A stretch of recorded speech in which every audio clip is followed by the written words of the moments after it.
Isang nakabibinging katahimikan ang bumabalot sa buong mansyon. Ito ang katahimikang sanay na si Adrian sa loob ng isang taon, isang katahimikang may bigat. May dalang lumbay na tila multo ng nakaraang hindi magawang lisanin ang bawat sulok ng kanilang tahanan. Sa kanyang opisina, kung saan ang amoy ng lumang libro at mamahaling kahoy ay naghahalo nakaupo si Adrian, sa kanyang silyang yari sa narahawak ang isang tasang kape na lumamig na nang hindi niya namamalayan. Ang sinag ng dapit hapon ay tumatagos sa malaking bintana, naglalaro sa mga alikabok sa hangin at nagbibigay liwanag sa isang litratong nakapatong sa ibabaw ng fireplace.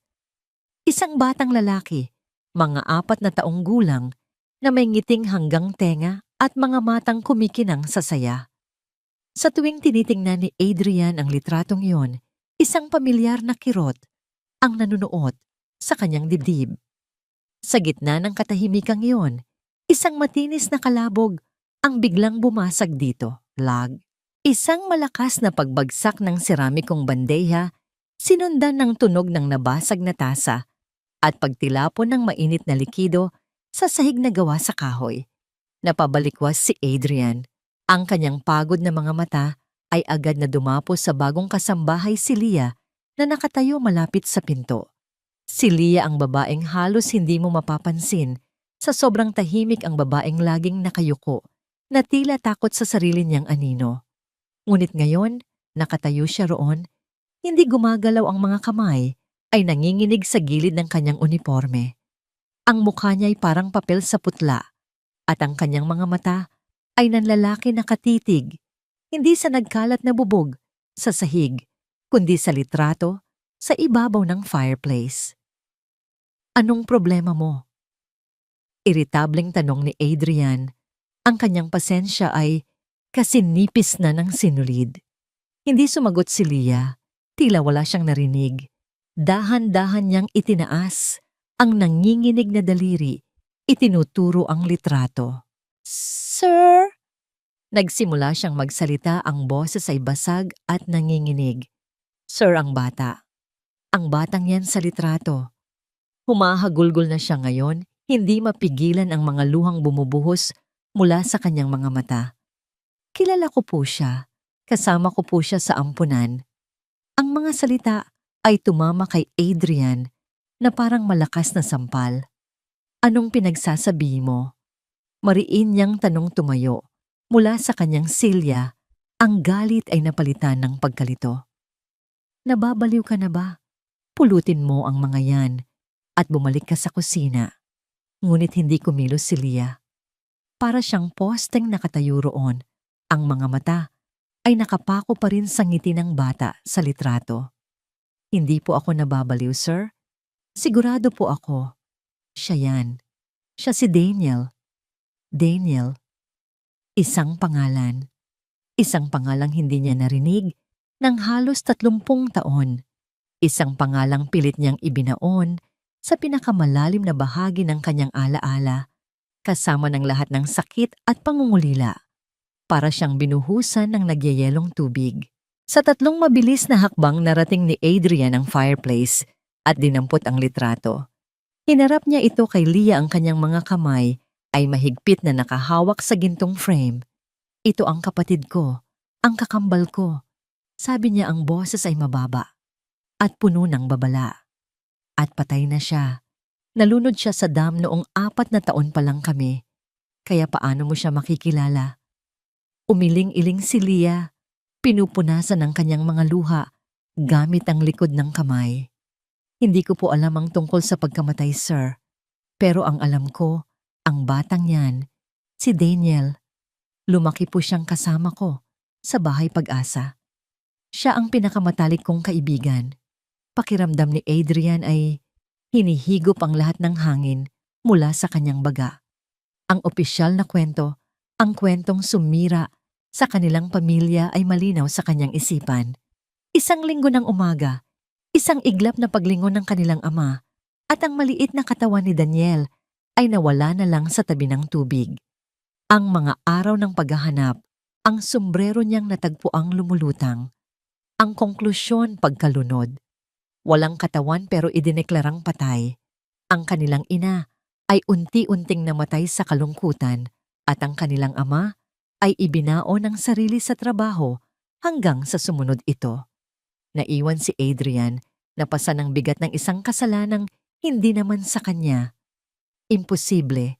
Bulong niya mas para sa sarili kaysa kay Leah. Totoo po. Giit ni Leah ang kanyang boses ay may halong desperasyon. Lagi niyang ikinukuwento ang kanyang pamilya, ang kanyang kakambal na kamukhang kamukha niya, ang kanilang malaking bahay, ang tatay niyang isang chef na laging nakasuot ng puting sombrero. Bawat salita ni Leah ay tila isang punyal na tumutusok sa dibdib ni Adrian. Ang kanyang ama, isang kilalang chef. Ang lumang bahay na ito, ang kanilang tahanan. At siya ang kakambal na naiwan. Ang katahimikan sa mansyon ay biglang napuno ng maliliit na yabag sa pasilyo. Sa may pintuan ng opisina, lumitaw ang kanyang anak na si Mia. 7 taong gulang, may malalaking matang puno ng takot na tila nakita na ang lahat ng pait sa mundo. Yakap-yakap niya ang isang luma at pudpod na teddy bear, ang tanging bagay na nagbibigay sa kanya ng kapanatagan mula nang mamatay ang kanyang ina sa isang aksidente sa sasakyan. 1 taon na ang nakalipas. Simula noon, wala nang ni isang salita ang lumabas sa bibig ni Mia. Isang munting anghel na nawalan ng tinig. Tiningnan ni Mia ang nagkalat na bubog sa sahig. Pagkatapos ay ang umiiyak na si Leah. At sa huli, ang kanyang ama na hawak ang lumang litrato. Walang emosyon ang kanyang mukha, ngunit sa kanyang mga mata, nakita ni Adrian ang isang tanong. Mia, bumalik ka sa kwarto mo. Mahinahon, ngunit mariing utos ni Adrian. Hindi gumalaw ang bata. Sa halip ang mga mata niya ay napako kay Leah. Dahan-dahan lumapit si Mia kay Leah, iniabot ang kanyang maliit na kamay at marahang hinaplos ang braso ng kasambahay. Isang simpleng kilos, ngunit ito ang pinakamalaking koneksyon na ipinakita ni Mia sa kahit sinong tao sa loob ng 1 taon. Naramdaman ni Leah ang paghaplos. Yumuko siya at ngumiti sa bata sa kabila ng kanyang mga luha. Isang ngiting malungkot ngunit puno ng pag-unawa. Bumalik ang tingin ni Adrian sa babaeng nasa harapan niya. Ang babaeng ito na 3 linggo pa lang sa kanyang pamamahay ay nagdala hindi lang ng kaguluhan, kundi ng isang bagay na matagal na niyang kinalimutan, isang maliit na kislap ng pag-asa. Posible kayang ang lahat ng pinaniwalaan niya sa buong buhay niya ay isang kasinungalingan. Ang kanyang galit ay naglaho, napalitan ng isang damdaming mas malakas at mas nakakatakot, ang posibilidad na baka totoo ang sinasabi nito. Bumuntong hininga siya, nang malalim ang bigat ng 30 taon ay tila bumagsak sa kanyang mga balikat. Maingat niyang ibinalik ang litrato sa ibabaw ng fireplace. Hinarap niya si Leah, ang kanyang mga mata ay matalim at seryoso, puno ng pag-asa at takot na naghahalo. Simulan mo sa umpisa. Utos niya, ang boses ay halos isang pabulong na puno ng bigat. Sabihin mo sa akin ang lahat ng nalalaman mo tungkol kay Daniel. Hinila ni Adrian ang isang silyang katad at umupo sa tapat ni Leah na nanatiling nakatayo at nakayuko sa gitna ng opisina. Ang sahig na pinagkalatan ng bubog ay tila isang metapora para sa biglaang pagkabasag ng mundong kanyang kinagisnan. Umupo ka. Utos niya, mas mahinahon na ngayon ang tono. Umupo si Leah sa dulo ng silya, ang kanyang mga kamay ay magkadikit sa ibabaw ng kanyang kandungan na para bang nagdarasal. Huminga siya ng malalim, pilit na pinapakalma ang sarili. Ang mga alaala ay bumabalik sa kanya na parang isang malakas na agos. Hindi ko po alam kung paano siya napunta sa bahay Pag-asa, sir. Panimula niya, ang boses ay mahina pa rin. Basta 1 araw dinala siya roon. Mga 9 taong gulang po siya noon. Sabi nila, naulila na raw po siya matapos maaksidente ang umampon sa kanya. Pero si Daniel, Iba po ang kwento niya. Anong kwento? Tanong ni Adrian. Bawat salita ay hinihintay niya ng may pananabik at kaba. Lagi niyang iginigiit na may pamilya siya. Isang totoong pamilya. Patuloy ni Leah. May kakambal daw siya si Mateo daw po ang pangalan. Pero sabi po niya ang tawag niyo raw sa kanya ay Adrian. Nanigas si Adrian sa kanyang kinauupuan, Mateo. Ang kanyang pangalawang pangalan, ang pangalang tanging ang pamilya niya lamang ang gumagamit. Ikinukwento niya ang lahat, sir. Ang piano ng nanay niyo sa sala, ang amoy ng niluluto ng tatay niyo, ang paborito niyang laruan, at ang isang peklat. Huminto si Leah tila inaalala ang isang mahalagang detalye. May marka po siya sa likod ng kaliwang tainga. Kalahating buwan po ang hugis. Agad na napahawak si Adrian sa sarili niyang tainga. Alam niya ang markang iyon. Pareho sila ni Daniel na mayroon nito isang birthmark na tila selyo ng kanilang pagiging magkakambal. Walang sino mang nakakaalam nito maliban sa kanilang mga magulang. At ang pagguhit niya, dagdag pa ni Leah isang maliit na ngiti ang sumilay sa kanyang labi. Lagi po siyang may dalang maliit na kwaderno. Iginuguhit niya ang lahat. Isang malaking bahay na may hardin, 2 batang magkahawak kamay, at isang lalaking laging may suot na chef's hat. Pakiramdam ni Adrian ay guguho ang kanyang mundo. Bawat detalye ay isang piraso ng palaisipan na bumubuo sa isang larawang pilit niyang kinalimutan. Ang kanyang kapatid ay hindi namatay. Ang kanyang kapatid ay ninakaw. Samantala, sa labas ng mansyon isang makintab na itim na Mercedes-Benz ang pumarada. Bumaba mula rito ang isang babae na tila sagisag ng kapangyarihan at karangyaan. Si Sheila. Ang buhok niyang itim na itim ay bagsak at tuwid. Ang suot niyang puting business suit ay tila hinulma sa kanyang perpektong katawan. Bawat hakbang niya ay may kumpas, bawat tingin niya ay may kalkulasyon. Magandang hapon po, Ma'am Sheila. Bati ng gwardiya magalang na binuksan ang gate. Ngumiti si Sheila, isang nangiting hindi umaabot sa kanyang mga mata. Narito ba si Adrian? Mayroon kaming business meeting. Hindi na siya naghintay ng sagot. Dire-diretso siyang pumasok sa mansyon na para bang pag-aari niya ito. Si Sheila at Adrian ay may nakaraan isang masalimuot na relasyon na nagtapos bago pa man dumating sa buhay ni Adrian ang kanyang yumaong asawa. Ngunit para kay Sheila, hindi pa tapos ang laban. Ang pagkamatay ng asawa ni Adrian ay hindi isang trahedya para sa kanya kundi isang oportunidad. Nadatnan niya ang bahay na tahimik. Naglakad siya patungo sa opisina, handa nang gamitin ang kanyang alindog para makuha ang isang business deal at marahil para makuha muli si Adrian. Ngunit sa pagbukas niya ng pinto isang eksena ang tumambad sa kanya. Si Adrian nakaupo at nakikipag-usap ng seryoso sa isang babaeng nakasuot ng uniforme ng kasambahay, isang kasambahay na umiiyak. Adrian, darling, sabi niya, ang boses ay matamis ngunit may bahid ng yelo. Nakaistorbo ba ako? Napalingon si Adrian, ang kanyang mukha ay nagpapakita ng pagkagulat. Sheila, anong ginagawa mo rito? Our meeting tungkol sa bagong supplier para sa restaurant. Paalala niya, ang kanyang mga mata ay sinusuri si Leah mula ulo hanggang paa. Napansin niya ang pamumula ng mga mata nito, ang simple nitong anyo. May problema ba rito? Bakit umiiyak ang bago mong katulong? Personal na bagay lang. Mabilis na sagot ni Adrian, tumayo. Leah, sige na. Magpahinga ka muna. Mag-usap tayo ulit mamaya. Tumango si Leah, yumuko at mabilis na lumabas ng opisina, maingat na iniwasan ang tingin ni Sheila. Ngunit bago siya tuluyang makalayo, naramdaman niya ang matalim na titig ni Sheila. Sa kanyang likuran, isang titig na nanghuhusga at puno ng pagbabanta. Sa loob ng sumunod na mga araw, isang bagong dinamika ang nabuo sa loob ng mansyon. Sinimulan ni Adrian ang kanyang sariling imbestigasyon, tinatawagan ang mga lumang kakilala, Hinahalungkat ang mga baol ng nakaraan. Kasabay nito, isang hindi inaasahang koneksyon ang namuo sa pagitan ni Leah at Mia.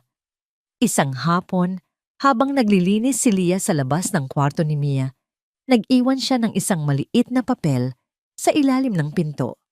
Isa itong simpleng drawing ng isang pusa na may malaking ngiti. Wala siyang inaasahan, ngunit kinabukasan nang dumaan siyang muli, mayroon ng isinuksok pabalik mula sa ilalim ng pinto. Isang papel na may guhit ng isang aso na kumakaway. Naging ritual nila ito, mga mensahe na walang salita, mga guhit ng bulaklak araw at mga hayop. Unti-unti ang pinto ng kwarto ni Mia, na laging sarado, ay nagsimulang magkaroon ng siwang. Isang araw, habang nag-iiwan ng panibagong guhit, si Leah, dahan-dahang bumukas ang pinto. Nakatayo roon si Mia, yakap pa rin ang kanyang teddy bear, ngunit ang kanyang mga mata ay hindi na kasing takot ng dati. Mayroon itong kislap ng kuryosidad. Itinuro niya ang hawak na papel ni Leah, pagkatapos ay itinuro ang sarili niya. Kumuha si Leah ng lapis at isinulat sa papel. Gusto mo bang gumuhit tayo ng sabay? Tumango si Mia. Iyon ang simula. Ang simula ng pagbabalik ni Mia. Isang milagrong hindi nagawa ng pinakamagagaling na therapist, ngunit nagawa ng isang simpleng kasambahay na may pusong puno ng pag-unawa sa kung ano ang pakiramdam ng mag-isa. Ngunit hindi lahat ay masaya sa pagbabagong ito. Isang gabi muling dumating si Sheila, dala-dala ang isang mamahaling bote ng alak bilang regalo. Naabutan niya si Adrian sa sala nakangiti habang pinagmamasdan ng isang papel na puno ng guhit. Mukhang masaya kampunan ni Sheila. Umupo sa tabi niya na hindi nagpapaalam. Si Mia, nagsimula na siyang mag-drawing kasama si Leah. Sabi ni Adrian, hindi maitago ang tuwa sa kanyang boses. Ang ngiti ni Sheila ay bahagyang nanigas. Talaga ang galing naman ng katulong mo. Isang iglap na kuha na niya ang loob ng anak mo at mukhang pati na rin ang sayo. Ang tono niya ay tila isang papuri, ngunit ang lason sa ilalim nito ay malinaw. Hindi ito pinansin ni Adrian. Masyado siyang masaya para makita ang panganib. Kailangan ko nang umalis, sabi ni Sheila tumayo. Ngunit bago siya lumabas, humarap siya kay Adrian, ang kanyang mukha ay seryoso. Adrian, alam kong nag-aalala ka lang sa anak mo. Pero mag-ingat ka. Hindi mo kilala ang babaeng yan. Hindi mo alam kung saan siya galing, kung ano ang tunay niyang intensyon. Hinawakan niya ang braso ni Adrian. Mag-ingat ka sa mga taong basta-basta mo na lang pinapasok sa buhay mo, Adrian. Baka isang araw pagsisihan mo. Sa pag-alis ni Sheila, naiwan si Adrian na may bahagyang pag-aalinlangan sa kanyang isipan. Isang maliit na binhi ng duda na itinanim ng isang babaeng gagawin ang lahat para mabawi ang inaakala niyang sa kanya. Tiningnan niya ang guhit ni Mia, pagkatapos ay ang litrato ni Daniel sa fireplace. Ang pag-asang dala ni Leah ay totoo at nararamdaman niya. Ngunit kasabay nito ang babala ni Sheila ay umalingaw-ngaw sa kanyang isipan, isang paunang anunsyo ng paparating na unos. Ang sumunod na umaga ay nagdala ng bagong sigla sa mansyon ni Adrian. Sa kauna-unahang pagkakataon, sa loob ng isang taon, ang almusal ay hindi binalot ng mabigat na katahimikan. Bumaba si Mia mula sa kanyang silid, isang bagay na dati ay milagro at tahimik na umupo sa hapagkainan. Hindi pa rin siya nagsasalita, ngunit ang kanyang presensya ay sapat na. Dala niya ang isang papel at mga Crayola at habang kumakain, abala siya sa pagguhit. Nakangiting pinagmasdan ni Leah ang bata mula sa kusina. Isang simpleng tagumpay, ngunit para sa kanya ito'y isang malaking hakbang. Samantala, si Adrian ay nasa kanyang opisina, kausap sa telepono ang isang taong matagal na niyang hindi nakikita. Si Mang Rico, isang retiradong pulis na naging pribadong investigador at dating kaibigan ng kanyang ama. Rico, kailangan ko ang tulong mo, sabi ni Adrian, ang boses ay seryoso. Isang bagay na napakasilan. Para sa'yo, Adrian, kahit ano. Sagot ng matandang lalaki sa kabilang linya. Ano ba yon? Ikinuwento ni Adrian ang lahat. Ang pagdating ni Leah, ang mga detalyeng sinabi ni Toto tungkol kay Daniel. Sa bawat salita nararamdaman niya ang bigat ng pag-asang kaakibat nito. Interesante, sabi ni Mang Rico matapos ang mahabang katahimikan. Ang kaso ng kapatid mo, tandang-tanda ko pa. Malaking balita yon noon, pero ang sabi na lunod, walang foul play. Iyon din ang alam ko, pero paano kung mali ang lahat, giit ni Adrian? Kailangan kong malaman ang totoo. Halongkatin mo ang lahat, Rico. Bawat papel, bawat pangalan. Walang ititira. Babayaran kita kahit magkano. Hindi na kailangan ng bayad, iho. Utang ko sa tatay mo ang buhay ko. Sagot ni Mang Rico. Sige, sisimulan ko na. Mag-ingat ka lang. Kung totoo ngang may tinatago ang nakaraan, delikado ang pagbubukas nito. Pagkababa ng telepono, naramdaman ni Adrian ang isang halo ng takot at determinasyon. Ang paghahanap ay opisyal nang nagsimula. Sa kusina, ibang laban naman ang nagaganap. Si Consuelo ang matandang punong kusinera na nagsilbi sa pamilya sa loob ng 30 taon ay abala sa paghahanda ng tanghalian. Ang kanyang katapatan ay nasa yumaong asawa ni Adrian, si Camille. Para sa kanya, si Camille ang perpektong senyora, mahinhin elegante at marunong magdala. Pumasok si Leah handang tumulong. Manang Consuelo, ano po ang maitutulong ko? Tiningnan lamang siya ni Consuelo, mula ulo hanggang paa, isang tinging malamig. Kaya ko na to. Magpunas ka na lang ng mga mesa. Naramdaman ni Leah ang pagbabago sa pakikitungo sa kanya ng matanda. Dati palangiti ito. Ngayon, tila may pader sa pagitan nila. Hindi niya alam na ang pader na yon ay itinayo sa tulong ni Sheila. Noong nakaraang araw, dumaan si Sheila sa mansyon. Nang wala si Adrian, nagdala siya ng mamahaling keso at alak para kay Consuelo. Manang kayo na lang po talaga ang natitirang koneksyon natin kay Camille. Sabi ni Sheila, ang boses ay puno ng pekeng kalungkutan. Nakakalungkot isipin na baka isang araw may pumalit na lang sa pwesto niya. Isang taong hindi man lang kapantay ng kalingkingan niya. Hinding-hindi mangyayari yon, matigas na sabi ni Consuelo. Sana nga po, bulong ni Sheila. Pero nakikita ko kung paano tingnan ni Adrian yung bagong katulong. At si Mia, dikit na ng dikit sa kanya. Para bang kinukuha na niya ang lahat ng dapat ay para kay Camille. Ang mga salita na tila lason ay tumagos sa isipan ni Consuelo. Ang kanyang pagtingin kay Leah ay nabahira na ng hinala. Para sa kanya si Leah ay hindi isang biyaya, kundi isang banta, isang anay na unti-unting sumisira sa alaala ng kanyang minamahal na senyora. Kinagabihan ginabi ng si Adrian. Pagod mula sa restaurant, ngunit ang isip niya ay nasa paghahanap kay Daniel. Naabutan niya si Leah sa sala, inaayos ang mga lumang photo album na kinuha niya mula sa bodega. Anong ginagawa mo? Tanong niya. Hinahanap ko po ang iba pang litrato ni Daniel, sir, sagot ni Leah. Baka po may makita tayong makakatulong. Umupo si Adrian sa tabi niya. Magkasama nilang binuklat ang mga pahina ng album. Ang mga litrato ay kupas na, ngunit ang mga alaala ay sariwa. Nakita nila ang mga larawan ng dalawang batang lalaking magkamukha, laging magkasama, laging nagtatawanan. Siya ang mas matapang sa aming dalawa. Kwento ni Adrian, isang mapait na ngiti sa kanyang mga labi. Ako ang tahimik. Siya ang laging nauna. Kung nasaan ang gulo, nandoon siya. Pero laging para ipagtanggol ako. Ganon din po siya sa ampunan. Sabi ni Leah, ang mga mata ay naglalakbay sa nakaraan. Kapag may nangaaway sa akin, siya po ang humaharap. Kahit mas malaki sa kanya, hindi siya natatakot. Napapagalitan siya, pero hindi niya ako pinapabayaan. Sa mga sandaling iyon, hindi sila amo at kasambahay. Sila ay 2 taong pinag-isa ng isang nawawalang pangalan. Ang kanilang mga kwento ay nagtagpi bumubuo ng isang mas malinaw na imahe ni Daniel. Habang nag-uusap, hindi nila namalayan ang unti-unting paglapit ng kanilang mga kamay sa ibabaw ng album. Isang saglit na pagdampi, isang kuryenteng dumaloy.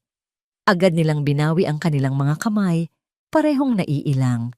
Isang katahimikan ang namagitan, isang katahimikang hindi na mabigat kundi puno ng isang emosyong hindi pa nila kayang pangalanan. Biglang tumunog ang telepono ni Adrian. Isang hindi rehistradong numero.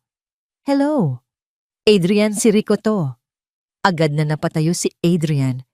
"May nahanap ka na?" "Oo, at hindi mo to magugustuhan." Huminga ng malalim si Mang Rico sa kabilang linya. "Ang death certificate ng kapatid mo may mga mali. Ang doktor na pumirma lumipat ng bansa 1 linggo matapos mailabas ang dokumento. At ang isa sa mga saksi sa pagkalunod niya." "Anong meron sa kanya?" Tanong ni Adrian. Ang puso niya ay kumakabog ng malakas. Narinig ni Leah ang kaba sa boses ng kanyang amo. Tumayo rin siya, naghihintay. "Namatay siya, Adrian," sabi ni Mang Rico. 6 na buwan matapos ang insidente. Hit and run. Isinara ang kaso, walang nahuli. Masyadong malinis. Masyadong planado. Nabitawan ni Adrian ang telepono. Bumagsak ito sa makapal na karpet. Ang mga salita ni Mang Rico ay umalingaw-ngaw sa kanyang isipan. Planado. Ang pagkawala ng kanyang kapatid ay hindi isang aksidente. Ito ay isang krimen. At sa loob ng halos 30 taon, nabuhay sila sa isang kasinungalingan. Napatingin siya kay Leah na nakatayo sa kanyang harapan. Ang mukha ay puno ng pag-aalala. Sa mga mata ng babaeng ito, hindi niya nakita ang isang kasambahay. Nakita niya ang tanging taong nakakaunawa sa bigat na kanyang pasan. Ang tanging taong nagbigay sa kanya ng susi para buksan ang isang pinto na matagal na niyang isinara. At alam niya, sa simula pa lang ng paghahanap na ito, hindi na niya kayang harapin ito ng mag-isa. Ang hangin sa mansyon ay napuno ng halimuyak ng mga puting rosas at mamahaling pabango, kasabay ng mahinang tugtog ng isang string quartet na nakapwesto sa hardin. Ito ang gabi ng taunang appreciation dinner ni Adrian para sa kanyang mga pinakamahahalagang kliyente at business partners. Ang mga ilaw na tila alitap-tap ay nakasabit sa mga puno, nagbibigay ng isang mahiwagang liwanag sa paligid. Ang lahat ay perpekto, bawat detalye ay plinano. Sa loob ng kusina naghahari ang kontroladong kaguluhan. Si Manang Consuelo sa kanyang puting-puting uniforme ay parang isang general na nagbibigay ng mga utos sa mga caterer. Si Leah na nakasuot ng simpleng itim na bestida at puting apron ay mabilis na kumikilos, tinitiyak na ang mga baso ng champagne ay laging puno at ang mga pampagana ay tuloy-tuloy na inihahain. "Bilisan mo, Leah, huwag kang pagalagala." Sigaw ni Consuelo, kahit na si Leah ang pinakamabilis kumilos sa lahat. Tango lang ang sagot ni Leah, sanay na sa pakikitungo ng matanda. Ang mahalaga sa kanya ay maging maayos ang gabi para kay Adrian. Mula sa kanyang kinatatayuan, natatanaw niya si Adrian sa gitna ng mga bisita. Nakasuot ito ng isang eleganteng itim na suit, gwapong-gwapo, ngunit ang mga mata nito ay tila laging may hinahanap. Paminsan-minsan, nagtatama ang kanilang mga mata at isang maliit na ngiti ang isinusukli ni Adrian, isang sikretong palitan na nagpapabilis ng tibok ng puso ni Leah. Pumasok sa eksena si Sheila, agaw pansin sa kanyang pulang-pulang damit na hapit sa katawan. Bawat kilos niya ay may kasamang alindog. Lumapit siya kay Adrian at kumapit sa braso nito na para bang sila pa. "Adrian, darling, napakaganda ng party mo." "As usual," sabi niya, sapat na malakas para marinig ng mga nasa paligid. "Ipinapakilala mo ba ako sa bago mong inspirasyon?" Ngumiti lang si Adrian, pilit na inaalis ang kamay ni Sheila sa kanyang braso. "Sheila, nandito ka para sa negosyo, hindi para manggulo." Sa di kalayuan, isang babae na may awtoridad ang anyo ang kausap ang ilang mahahalagang tao. Siya si Congresswoman Elena Reyes, isang makapangyarihang politiko at isa sa pinakamalaking investor sa bagong proyekto ng restaurant ni Adrian. Nakasuot siya ng isang mamahaling puting-puting bestida na gawa sa seda. Liya ang red wine para sa mesa ni Congresswoman Reyes. Utos ni Consuelo. Maingat na kinuha ni Liya ang isang bandeja na may lamang 4 na kopita ng mamahaling red wine. Naglakad siya ng may pag-iingat sa gitna ng mga nagsisiksikang bisita. Ang sahig ay makintab, ang mga ilaw ay medyo madilim. Bawat hakbang niya ay kalkulado. Habang papalapit siya sa mesa ng kongresista, nakita niya si Sheila na nakatingin sa kanya. Isang matalim na tingin. Pagkatapos si Sheila ay nagsimulang maglakad, tila walang direksyon patungo sa landas na tinatahak ni Liya. Nagkunwari siyang may kinakausap sa kabilang dako. Nang magkasalubong ang kanilang landas, eksakto sa sandaling ilang pulgada na lang ang layo ni Liya sa mesa, bahagyang iniunat ni Sheila ang kanyang paa. Hindi ito isang halatang patid.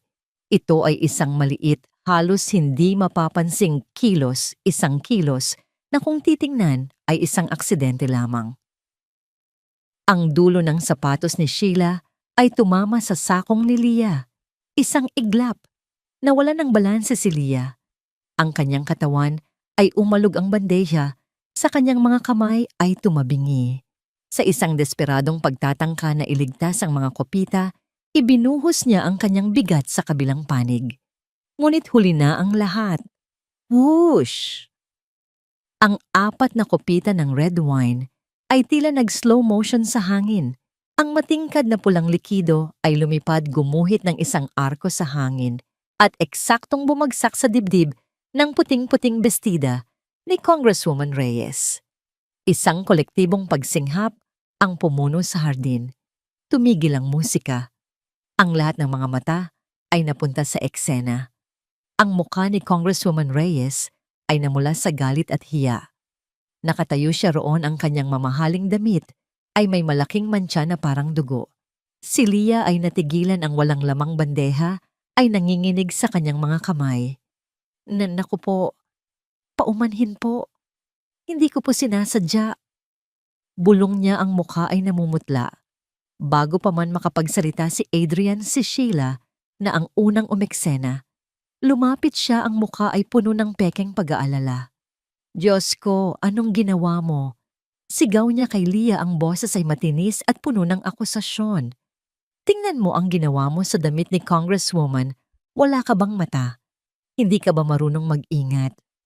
Ang bawat salita ay parang isang sampal kay Liya. Ang lahat ng bisita ay nakatingin sa kanya, ang iba'y may pagkaawa, ang iba'y may pagkasuklam. Tanga-tanga kasi. Dagdag pa ni Sheila, ngayon ay nakaharap na sa mga bisita. Ano pa bang aasahan nyo? Nakukuha lang kung saan-saan, hindi man lang sinanay ng maayos. Hindi porket kinakaawaan, pwede nang maging pabaya sa trabaho.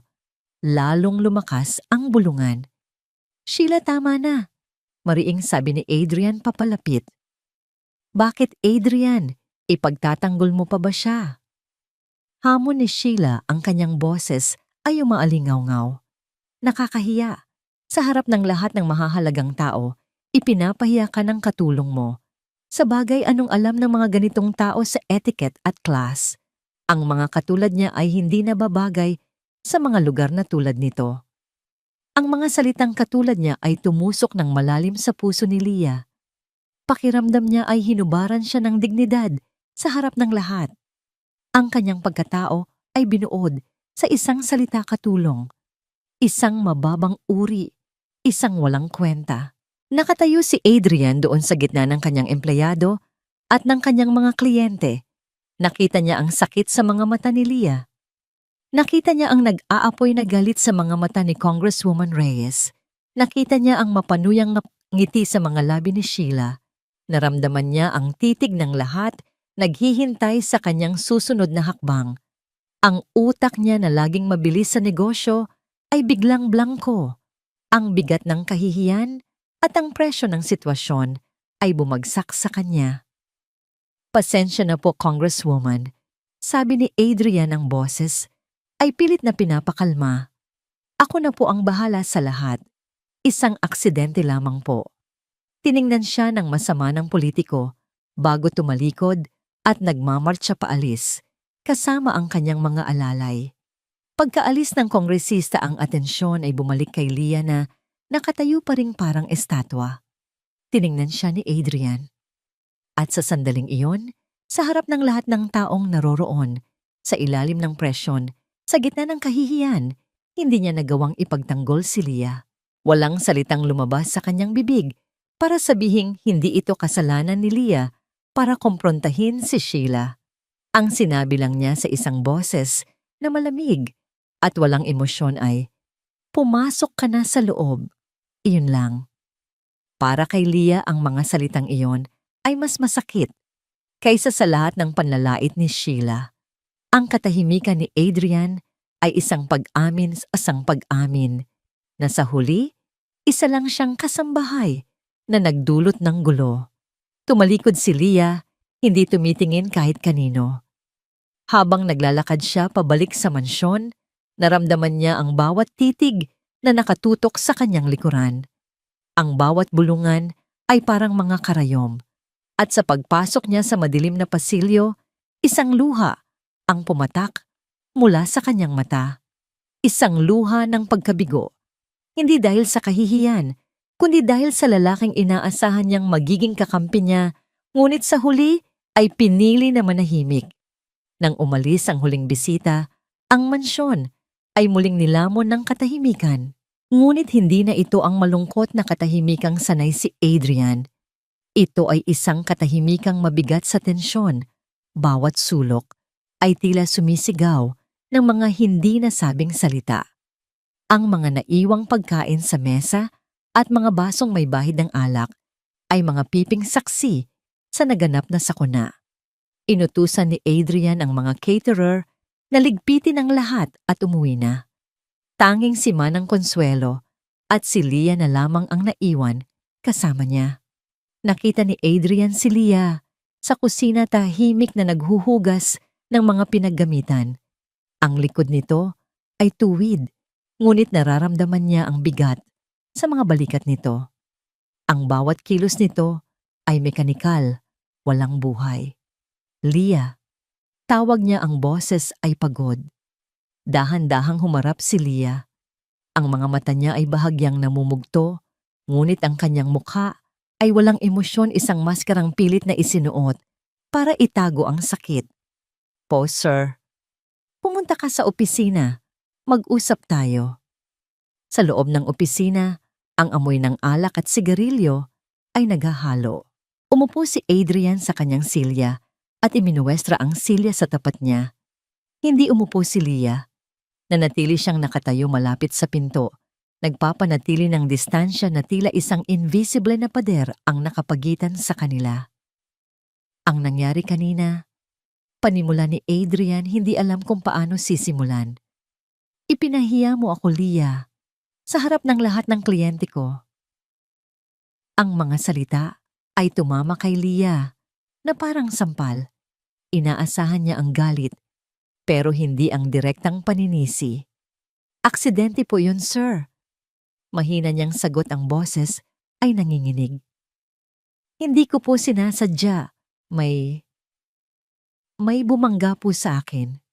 "Sino mo?" Mabilis na tanong ni Adrian, ang kanyang mga mata ay matalim. Nag-atubili si Leah.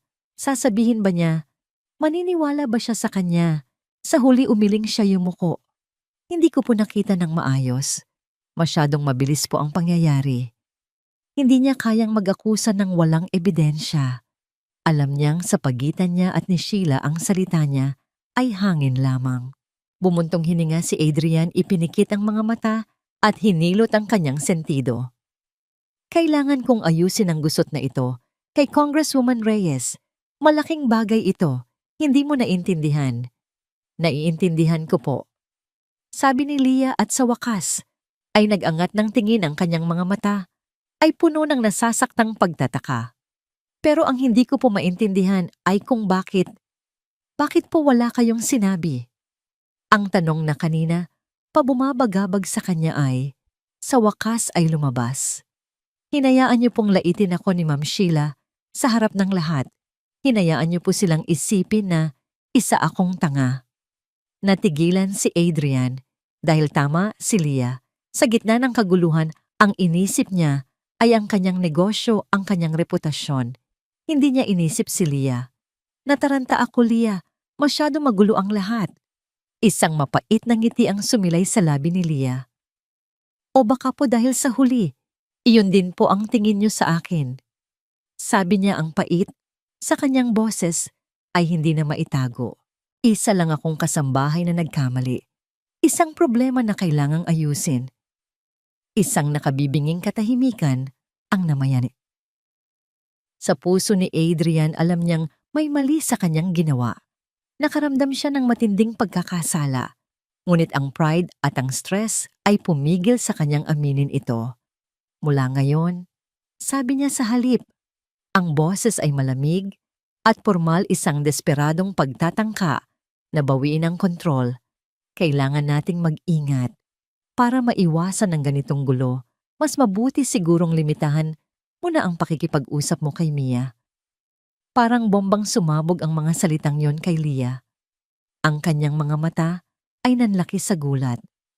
Papo, bakit po nadamay si Mia? Dahil masyado ka nang nagiging malapit sa kanya, katwiran ni Adrian, kahit alam niyang isang palusot lang ito. Masyado siyang umaasa sa'yo. Masasaktan lang siya kapag dumating ang araw na kailangan mong umalis. Mas mabuting habang maaga, panatilihin natin ang distansya. Trabaho lang, walang personalan. Hindi makapaniwala si Leah sa kanyang naririnig. Ang tanging liwanag sa madilim na mundong ito, para sa kanya ang kanyang koneksyon kay Mia ay ipinagkakait na rin. Ito ang kanyang parusa. Hindi sa pagkatapon ng alak, kundi sa pagtangkang mangarap na maging higit pa sa isang katulong. Naiintindihan ko po. Sabi niya, ang boses ay basag. Bawat salita ay isang pagtanggap ng pagkatalo.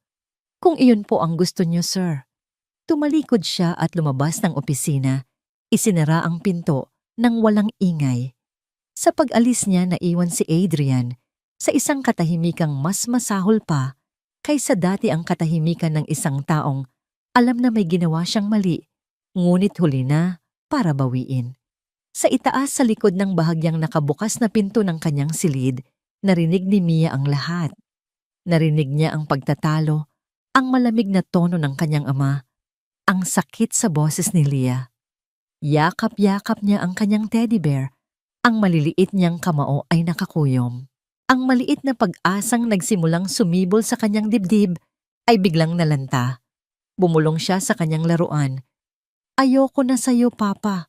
Pinaiyak mo si Ate Leah. Kinabukasan ng bahay ay naging isang malaking yelo. Hindi pinapansin ni Leah si Adrian, maliban kung may iuutos ito. Ang mga palitan nila ay puro tungkol sa trabaho. Ang mga ngiti at palihim na sulyap ay naglaho. At si Mia bumalik sa dati. Ang pinto ng kanyang kwarto ay muling nagsara ng mahigpit. Ang mga guhit na dati puno ng kulay ay napalitan ng mga itim na linya. Gabi. Ang buong mansyon ay natutulog. Isang anino ang dahan-dahang gumalaw sa kadiliman. Si Sheila. Gamit ang isang susi na matagal na niyang itinago mula sa panahon ng kanilang relasyon, pumasok si Sheila sa mansyon nang walang kahirap-hirap. Ang tanging dala niya ay isang maliit na flashlight at isang pusong puno ng masamang balak. Alam niyang ang nangyari sa party ay simula pa lamang. Kailangan niya ng isang bagay na tuluyang maghihiwalay kay Adrian, at sa peste na yon. Dahan-dahan siyang umakyat sa ikalawang palapag. Ang bawat hakbang ay pinag-aralan. Nilagpasan niya ang silid ni Mia at dumiretso sa master's bedroom. Alam niya kung saan nakatago ang pinakamahalagang bagay ni Adrian. Sa loob ng walk-in closet, binuksan niya ang isang drawer na puno ng mga relo. Ang kanyang mga mata ay hindi naghahanap ng pinakamahal, kundi ng pinakamakahulugan. At doon sa isang pulang kahon na yari sa velvet, nakita niya ito, Isang eleganteng silver na relo simple ngunit may class. Ito ang huling regalo ni Camille kay Adrian bago ito mamatay. Alam ni Sheila na ang relong ito ay hindi lamang isang gamit para kay Adrian. Ito ay isang piraso ng kanyang puso, isang sagradong alaala. Maingat niyang kinuha ang relos at isinilid sa kanyang bulsa. Ngunit sa kanyang pagmamadali at sa pananabik sa kanyang tagumpay, hindi niya namalayan na sa paghila niya ng kamay palabas ng drawer, ang kawit ng kanyang hikaw ay sumabit sa gilid ng kahon. Isang maliit halos hindi maririnig na tingang narinig nang malaglag ang hikaw at gumulong ito sa ilalim ng mababang estante. Hindi ito napansin ni Sheila. Ang tanging nasa isip niya ay ang susunod na hakbang, ang itanimang ebidensya. Lumabas siya ng silid ni Adrian at tahimik na umakyat sa ikatlong palapag kung saan naroon ang mga silid ng mga kasambahay. Ang pinto ng kwarto ni Leah ay bahagyang nakaawang. Dahan-dahan siyang pumasok. Ang silid ay maliit at simple. Isang kama, isang maliit na aparador, at isang mesang may ilang libro. Agad niyang nakita ang target, isang luma, kupas na kahon ng makeup sa ibabaw ng mesa. Ang perpektong lugar. Masyadong halata, pero yun mismo ang plano para isipin ng lahat na si Leah ay isang magnanakaw na tanga at kampante. Binuksan niya ang kahon at sa gitna ng mga mumurahing kolorete, maingat niyang inilagay ang mamahaling relos. Ngumisi siya sa dilim. Tapos na ang trabaho. Sa kanyang paglabas, muli siyang dumaan sa pasilyo ng ikalawang palapag. Huminto siya sa tapat ng kwarto ni Mia. Ang pinto ay nakabukas na ngayon ng bahagya. Sa loob nakita niya ang bata, nakaupo sa kama gising. Nakatingin ito sa bintana, yakap ang teddy bear, ang mukha ay naliligo sa liwanag ng buwan. Isang imahe ng perpektong kalungkutan, isang malamig na ngiti ang sumilay sa labi ni Sheila. Kung ang pag-alis ni Leah ang lalong magpapalugmok sa bata, mabuti. Mas madali para sa kanya na pumasok at gampanan ng papel na matagal na niyang inaasam ang maging bagong ina at bagong senyora ng mansyon. Tahimik siyang naglaho sa dilim, iniwan ng isang bombang naghihintay na lamang ng tamang oras upang sumabog. Kinabukasan ng almusal ay isang pagtatanghal ng pagkukunwari. Pilit nang ngumingiti si Adrian habang nagbabasa ng dyaryo. Tahimik na kumakain si Mia, ang mga mata ay nakatuon lamang sa kanyang plato. Si Leah ay naglilingkod ng mabilis at epesyente, iniiwasan ang anumang eye contact. Ang tensyon sa pagitan nilang tatlo ay halos hinihiwa ng kutsilyo. Sa kalagitnaan ng umaga, habang nasa restaurant si Adrian, isinagawa ni Sheila ang ikalawang yugto ng kanyang plano. Tineleponohan niya si Manang Consuelo. "Manang, kumusta po?" Bungad niya, ang boses ay puno ng pekeng pag-aalala. "Pasensya na po sa abala. Nag-aalala lang po kasi ako. Mula po kasi noong party parang may kung anong bumabagabag sa akin." "Ano yon, Ma'am Sheila?" tanong ni Consuelo na nagpupunas ng mga kubyertos. "Hindi ko po sana dapat pakialaman, pero pamilya na po ang turing ko sa inyo. Nasubukan niyo po bang tingnan ang mga alahas ni Camille? Yung mga mahahalagang gamit niya, baka lang po para makasiguro tayo na ang lahat ay nasa ayos." Suhestyon ni Sheila na tila nag-aatubili. "Alam niyo na, yung bagong katulong, may narinig po kasi akong kwento tungkol sa dati niyang pinagtrabahuan. Mas mabuti na pong sigurado." Ang lason ay kumalat na. Natigilan si Consuelo. Ang pagdududa na itinanim ni Sheila ay namunga. Sige ma'am, titingnan ko po." Pagkababa ng telepono, nanginginig ang mga kamay ni Consuelo. Ayaw niyang mag-isip ng masama, ngunit mas malakas ang kanyang katapatan kay Camille. Naghintay siya hanggang sa umalis si Leah para mamalengke. Dahan-dahan siyang umakyat sa master's bedroom. Ang silid ay malinis at maayos, gaya ng laging iniiwan ni Leah. Binuksan niya ang walk-in closet at ang drawer ng mga relo ni Adrian. Ang puso niya ay kumakabog. Isa-isa niyang tiningnan ang mga mamahaling relo. Lahat ay nandoon. Napabuntong hininga siya. Ngunit bago niya isara ang drawer, naalala niya ang pulang kahon na velvet. Binuksan niya ito. Walang laman. Ang relong alaala ni Camille ay nawawala. Para siyang binuhusan ng malamig na tubig. Agad niyang tinawagan si Adrian. Sir Adrian. Ang relos po ni Ma'am Camille. Wala po rito. Nasa gitna ng isang meeting si Adrian nang matanggap ang tawag. Ano sigurado ka, Manang? Opo sir, sigurado po ako. Kahapon po ay naglinis ako rito, nandito pa po iyon. Isang imahe agad ang pumasok sa isip ni Adrian si Leah. Ang mga babala ni Sheila, ang nangyari sa party, ang biglaang pagbabago ng ugali nito. Lahat ay nagkonekta sa kanyang isipan, bumubuo ng isang madilim na konklusyon. Uuwi na ako. Sabi niya, ang boses ay mababa at nagbabaga sa galit. Pagdating ni Adrian sa mansyon, sinalubong siya ni Consuelo na umiyak. Dumiretso si Adrian sa kanyang silid. Hinalughog niya ang drawer, itinapon ang mga kahon sa sahig. Totoo nga, wala ang relos. Ang huling piraso ng alaala ng kanyang asawa, ninakaw.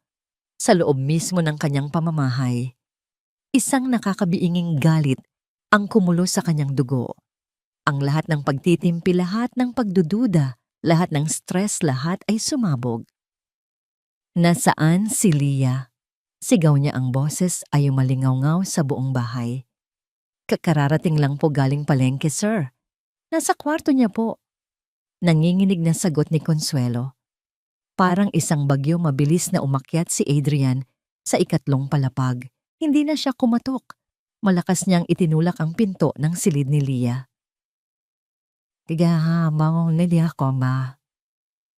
Nagulat si Leah na kasalukuyang nag-aayos ng mga pinamili. Nakatayo si Adrian sa may pinto.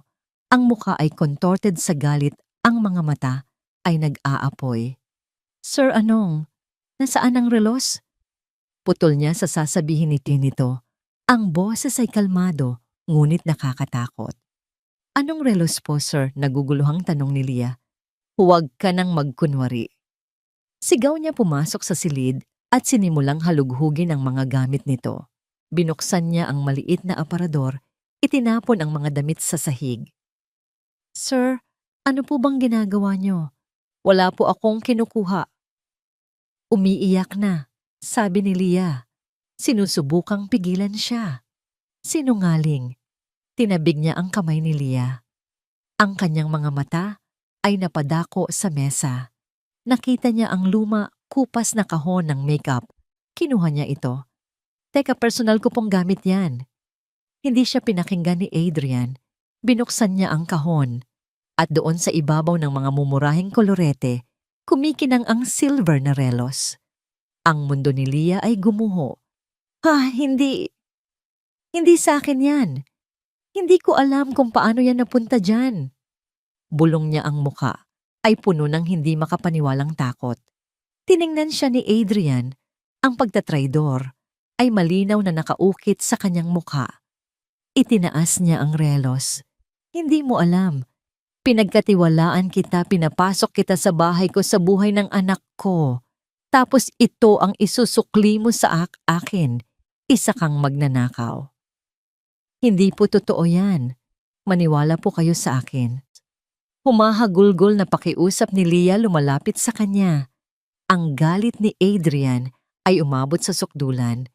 Ang sakit ng pagkawala ng asawa, ang stress sa paghahanap sa kapatid, ang kahihiyan sa party, lahat ay natagpuan ang target sa babaeng nasa harapan niya. Sa isang iglap, itinaas niya ang kanyang kamay. Pak! Isang malutong malakas na sampal ang dumapo sa pisngi ni Leah. Ang tunog ay umalingaw-ngaw sa maliit na silid. Napahawak si Leah sa kanyang pisngi na agad na namula at kumirot. Ang kanyang mga mata ay nanlaki, puno ng gulat at sakit, hindi dahil sa pisikal na sakit, kundi dahil sa bigat ng ginawa ni Adrian.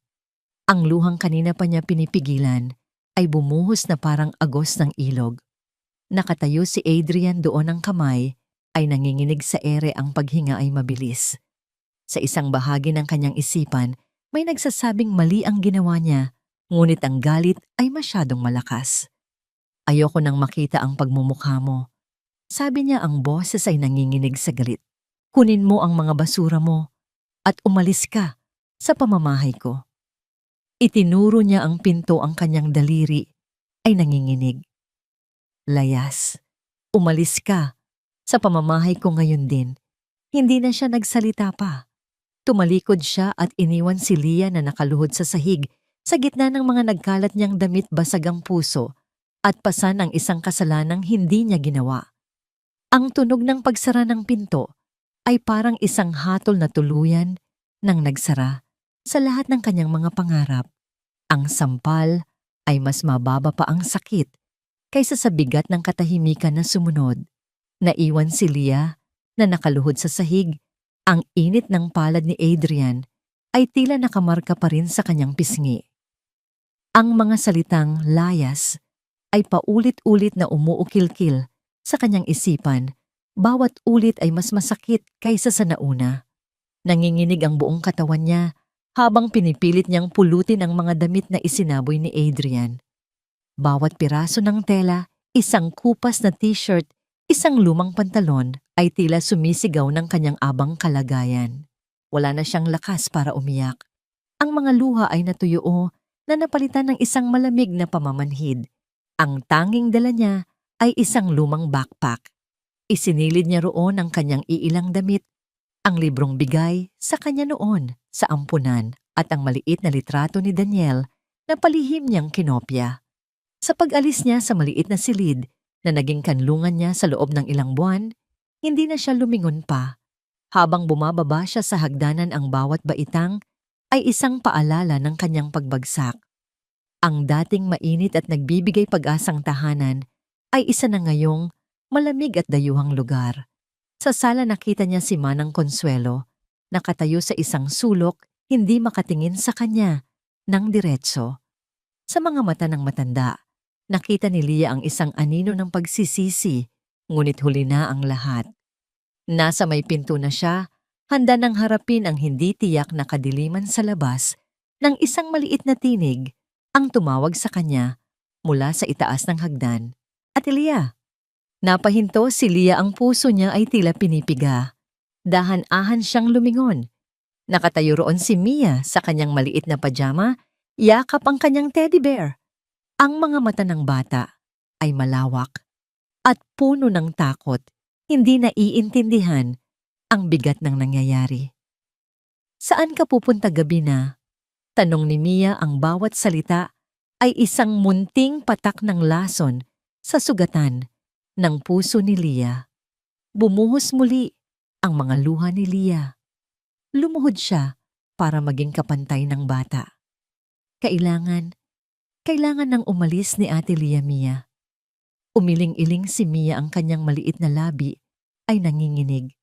Bakit? Dahil ba sa akin? Maging mabait na ako. Hindi na ako magkukulong sa kwarto.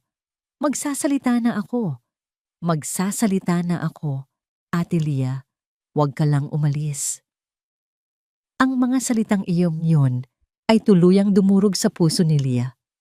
Ang batang hindi nagsalita sa loob ng isang taon ay handang basagin ang kanyang katahimikan para lang pigilan siyang umalis. Hindi mo kasalanan, mahal ko. Sabi ni Leah, hinahaplos ang buhok ng bata. Ang kanyang bawat paghaplos ay isang paalam. Tandaan mo ha, napakatapang mong bata. Mahal na mahal ka ni Ate Leah. Dito ka lang. Pagmamakaawa ni Mia, ang mga luha ay malayang dumadaloy sa kanyang mga pisngi. Nangako ka. Patawarin mo ako, bulong ni Leah. Hinalikan niya ang noo ng bata, isang halik na lasang asin ng kanilang mga luha. Tumayo siya, tumalikod at binuksan ang pinto. Habang naglalakad siya papalayo sa ilalim ng malamlam na ilaw ng poste, ang malakas na pag-iyak ni Mia, ang tanging tunog na kanyang naririnig, isang tunog na susundan siya sa kanyang paglalakbay sa kawalan. Sa loob ng kanyang opisina, dinig ni Adrian ang bawat hagulgol ng kanyang anak.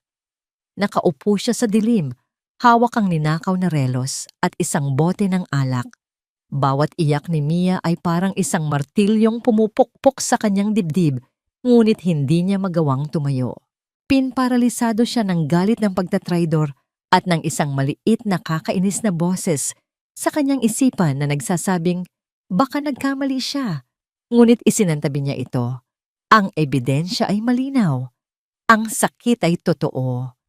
Piniringan siya ng gabi sa kalasingan, ngunit hindi nito natakasan ang bigat ng kanyang konsensya.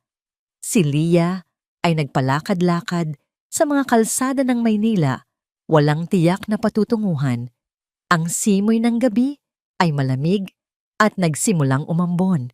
Bawat patak ng ulan ay tila nakikisabay sa kanyang kalungkutan. Wala siyang pamilya, walang kaibigan. Ang tanging naisip niyang tawagan ay ang numero mula sa kanyang nakaraan. Hello, Bahay Pag-asa. Sagot ng isang matandang boses sa kabilang linya. Sister Magdalena? Basag na tanong ni Leah. Leah, ikaw ba yan? Anong nangyari sa'yo? Bakit ka umiiyak? Sa isang simbahan sa Quiapo, sa isang maliit na silid sa likod ng kumbento, ikinuwento ni Leah ang lahat. Si Sister Magdalena ang madreng nagpalaki sa kanya, ay tahimik na nakinig ang kanyang muka, ay puno ng habag. Pagkatapos ng lahat, binigyan niya si Leah ng isang mainit na sopas, isang tuyong damit, at isang maliit na kama kung saan siya maaaring magpalipas ng gabi. Samantala sa mansyon kinabukasan, hindi lumabas si Mia sa kanyang silid. Hindi siya kumain, hindi siya tumugon sa mga katok ni Adrian o ni Manang Consuelo. Mia, anak, kumain ka na. Pakiusap ni Adrian sa labas ng nakakandadong pinto. Katahimikan. Buong araw sinubukan ni Adrian na kausapin ang anak, ngunit ang tanging kapalit ay isang pader ng katahimikan. Sa hapon, isang kakaibang tunog ang narinig niya mula sa loob ng silid, isang mahinang paulit-ulit na kalabog. Nataranta si Adrian. Mia, buksan mo ang pinto, Mia mo. Walang sagot. Ginamit niya ang duplicate key para buksan ang pinto. Ang tumambad sa kanya ay isang eksenang habambuhay niyang pagsisisihan. Si Mia ay nasa isang sulok ng silid, nakaupo sa sahig, yakap-yakap ang kanyang mga tuhod. Paulit-ulit niyang inuumpog ang kanyang ulo sa pader, hindi malakas, ngunit sapat para mag-iwan ng marka. Ang kanyang mga mata ay blangko, nakatitig sa kawalan, walang nakikita, walang naririnig. Para siyang isang manikang basag. Mia! Sigaw ni Adrian, tumakbo palapit at niyakap ang anak. Ang katawan ng bata ay malamig. Hindi ito kumurap. Hindi ito tumugon. Dinala niya ito sa pinakamalapit na ospital. Matapos ang ilang oras ng pagsusuri, kinausap siya ng isang doktor. Mr. Garza, your daughter is experiencing a severe dissociative episode. Paliwanag ng doktor, ang kanyang mukha ay seryoso. It's a coping mechanism. Her mind shut down to protect itself from extreme emotional trauma. Ang unang trauma ay ang pagkamatay ng kanyang ina. At ngayon, mayroon na namang isang matinding emosyonal na pangyayari na nag-trigger dito. Napaupo si Adrian. Ang mga salita ng doktor ay parang mga pako na ibinabaon sa kanyang dibdib. Siya ang sanhi nito. Magiging maayos po ba siya? Nanginginig niyang tanong. She will be with intensive therapy, but you need to understand, Mr. Garza, the trigger, whatever it is, needs to be addressed. Kung hindi pa ulit-ulit lang itong mangyayari. Pinasok ni Adrian ang silid ng ospital. Si Mia ay nakahiga, may nakakabit na suwero, mahimbing na natutulog. Umupo siya sa tabi ng kama, hinawakan ang maliit at malamig na kamay ng kanyang anak. Tinitigan niya ang payapang mukha nito na ngayon ay mukhang napaka-frail. Dahan-dahang iminulat ni Mia ang kanyang mga mata. Tiningnan niya ang kanyang ama, hindi na blangko ngunit puno ng isang malamig na kalinawan na mas masakit tingnan. Kasalanan mo lahat. Bulong ng bata, ang kanyang unang mga salita ay isang hatol. Pagkatapos, ay ipinikit niyang muli ang kanyang mga mata. Tila sinasabing, tapos na ang usapan. Naiwan si Adrian sa tabi ng kama, dinudurog ng bigat ng kanyang pagkakamali. Inalis niya ang isang taong nagbigay liwanag sa buhay ng kanyang anak at sa proseso, itinulak niya si Mia sa pinakamadilim na sulok ng kanyang isipan. Ang katahimikan sa silid ng ospital ay mas malakas, mas nakakabingi kaysa sa anumang sigaw. Ito ang tunog ng kanyang pagbagsak. Lumipas ang isang linggo na parang isang mahabang walang katapusang gabi. Nakalabas na si Mia sa ospital, ngunit ang batang umuwi sa mansyon ay hindi na ang dating Mia o kahit ang Mia na unti-unting bumabangon sa tulong ni Leah. Ang Mia na ito ay isang anino, isang maliit na katawan na gumagalaw, kumakain at natutulog dahil iyon ang inuutos, ngunit ang kanyang mga mata ay nanatiling malayo at walang buhay. Ang bahay ay naging isang mausoleo, bawat sulok ay pinananahanan ng multo ng isang masayang alaala at ng bigat ng isang malaking pagkakamali. Si Adrian ay gumagalaw na parang isang otomata. Pilit niyang pinapatakbo ang kanyang restaurant, pilit nang ngumingiti sa mga kliyente, ngunit sa loob siya ay dinudurog ng pagsisisi. Tuwing gabi, tatayo siya sa labas ng nakasaradong pinto ng silid ni Mia, nakikinig sa katahimikan, isang katahimikang mas masakit kaysa sa anumang sigaw ng panunumbat. "Anak, mag-usap tayo." Pakiusap niya isang gabi. Ang kanyang noo ay nakasandal sa malamig na kahoy ng pinto. "Wala tayong dapat pag-usapan," sagot ng isang maliit na boses mula sa loob. Wala na siya. Sa loob ng kanyang silid si Mia ay hindi lamang nagmumukmok. Sa maliit niyang isipan, isang plano ang nabubuo. Hindi siya naniniwala. Mula sa kaibuturan ng kanyang puso, alam niyang hindi magnanakaw si Ate Leah niya. Ang Ate Leah na nagturo sa kanyang gumuhit, muli ang Ate Leah na nag-iiwan ng masasayang mensahe sa ilalim ng pinto. Ang Ate Leah na may pinakamalungkot ngunit pinakamabait na mga mata, imposibleng gawin nito ang ibinibintang sa kanya. Kailangan niyang patunayan ito para sa sarili niya, para kay Ate Leah.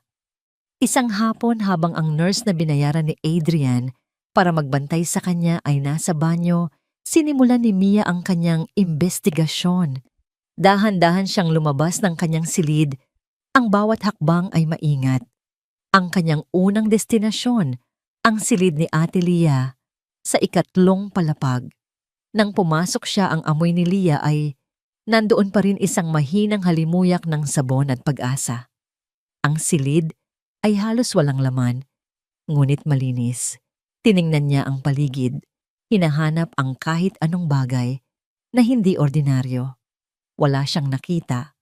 Malapit na siyang sumuko nang maalala niya ang kwento ni Ate Leah. Sabi nito noong gabi ng party, may bumangga sa kanya. Hindi niya sinabi kung sino, pero sigurado si Mia kung sino ang tinutukoy nito, si Sheila. Ang babaeng laging may matamis na ngiti, pero may matalim na titig. Ang babaeng dumating at biglang naglaho ang saya sa kanilang bahay. Bumalik si Mia sa ikalawang palapag. Sa halip na sa kanyang silid, pumasok siya sa master's bedroom, ang silid ng kanyang ama. Natatakot siya, pero mas malakas ang kanyang determinasyon. Ang kanyang target, ang walk-in closet, ang lugar kung saan nahanap ang relos. Pumasok siya sa malaking closet, ang amoy ng pabango ng kanyang ama at ng alaala ng kanyang ina ay magkahalo. Lumuhod siya at sinimulang tingnan ang sahig. Inisip niya kung may pumasok dito, baka may naiwan. Sa ilalim ng isang mababang estante, sa isang sulok na madilim at halos hindi mapapansin, isang bagay ang kumislap. Isang hikaw. Kinuha niya ito. Ito ay isang eleganteng hikaw na gawa sa ginto. May maliit na itim na bato sa gitna. Pamilyar ito. Pilit niyang inalala kung saan niya ito nakita. At pagkatapos, parang isang kidlat na tumama sa kanya ang party. Suot ito ni Sheila. Siguradong sigurado siya. Ang hikaw na yon ay kapares ng kwintas na suot nito, isang set na ipinagmalaki pa nito sa isa sa mga bisita. Mahigpit niyang hinawakan ang hikaw sa kanyang maliit na palad. Ito na. Ito ang ebidensya. Patunay na si Sheila ay pumasok sa silid na ito. Bumalik siya sa kanyang silid, itinago ang hikaw sa loob ng kanyang teddy bear. Ngunit alam niyang hindi ito sapat. Isang hikaw ay hindi sapat na patunay na si Sheila ang nagtanim ng relos sa kwarto nila.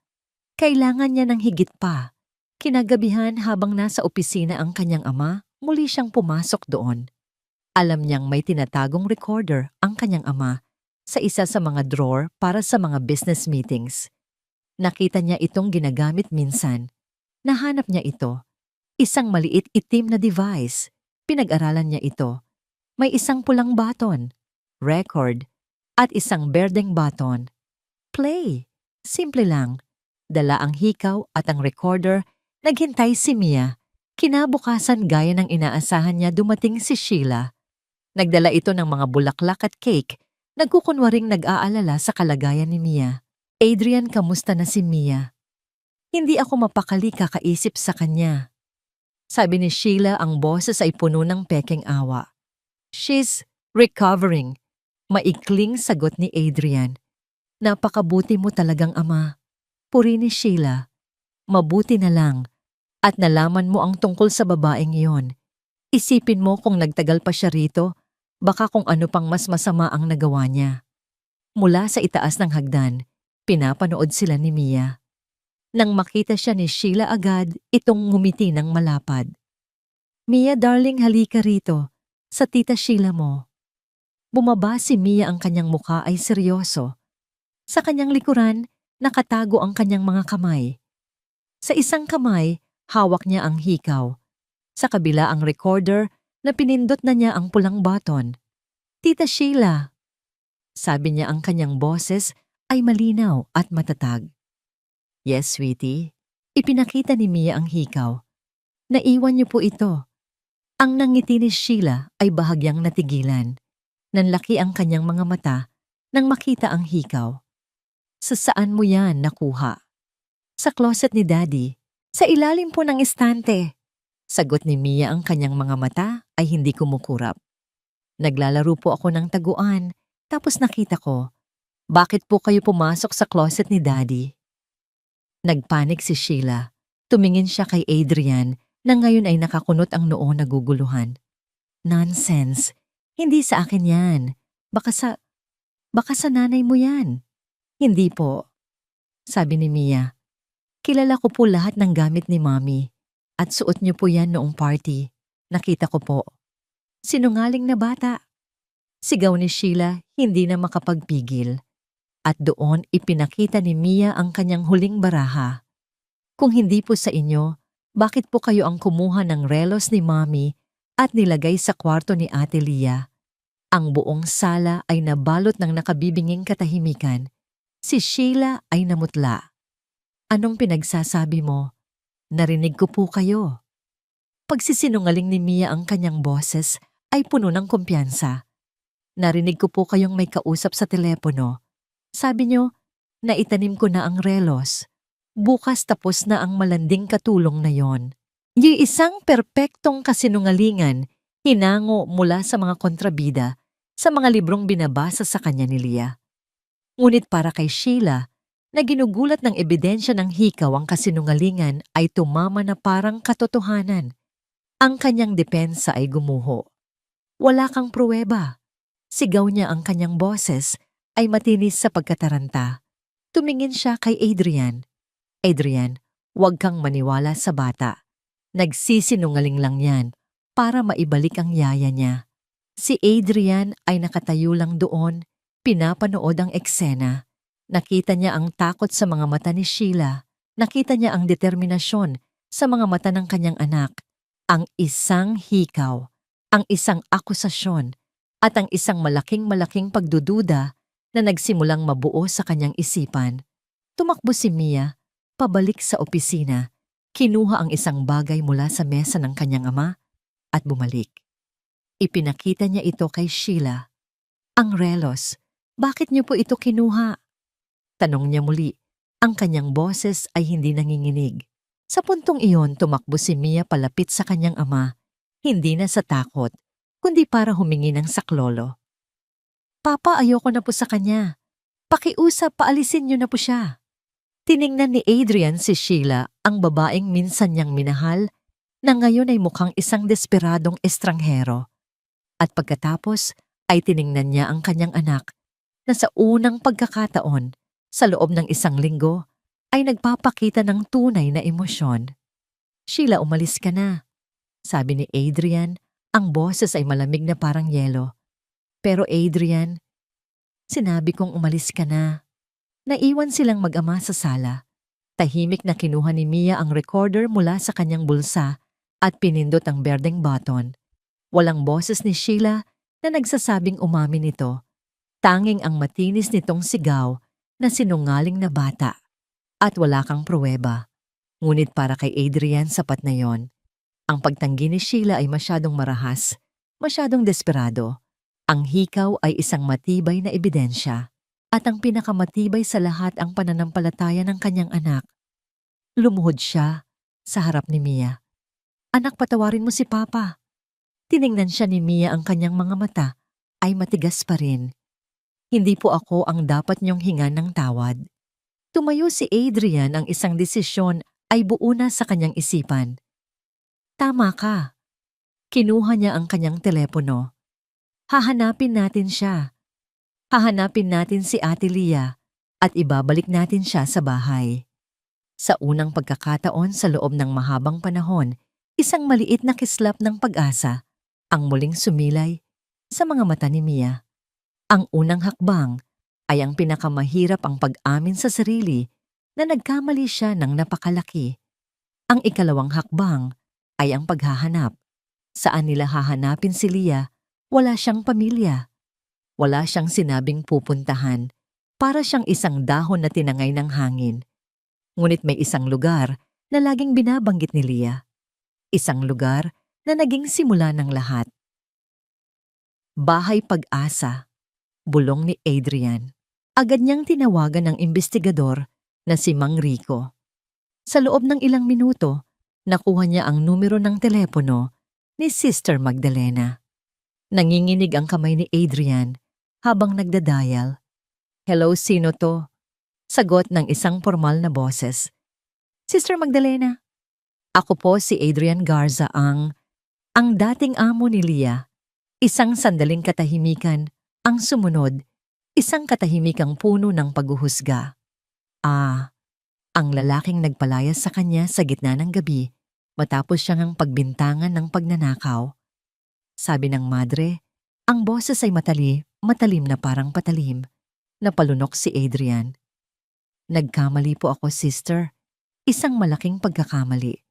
May nag-setup lang po sa kanya. Kailangan ko po siyang makausap. Kailangan ko pong humingi ng tawad. Ang tawad ay hindi basta-basta na ibibigay, Mr. Garza. Lalo na kung ang sugat ay malalim. Matigas na sagot ng madre.